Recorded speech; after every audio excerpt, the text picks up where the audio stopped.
तर भाई आजचा दिवस होता कडक आणि कडक दिवसामध्ये कडक ब्लॉग तर येणारच ना. लय पोट्टी म्हणून राहिले होते मला की भाई तुझे ब्लॉगच नाही दिसू राहिले. अरे भाई येते ना म्हटलं, कायले गडबड करून राहिला तू. मग मी पाहत होतो वाट. मग काका म्हणते चलतं का बे पोट्ट्या म्हणते. मी म्हटलं येऊन राहिली म्हटलं काका गाडी.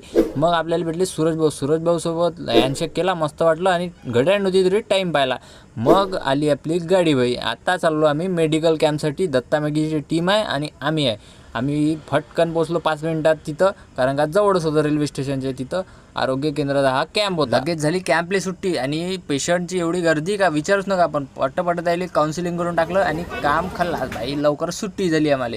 हे बाई इकडे अशा गाय वगैरे बसते आणि इकडून वाहता रस्ता आहे, म्हणून असे ॲक्सिडेंट होऊ शकते. म्हणून प्रशासनाने याच्याकडे थोडंसं लक्ष द्यायला पाहिजे. आपल्याला आणाले आणि सोडाले मस्त गाडी होती, फुल AC चालू होता आणि बिल मजे बाई. मग लवकरच पोचलो मी घरी आणि फुल घाम येऊन आला. तर गरमी एवढी येऊन आली का विचारूच नका. मग भेटलं आपल्याला नाश्ता आणि मी नाश्ता करतो आणि भेटतो.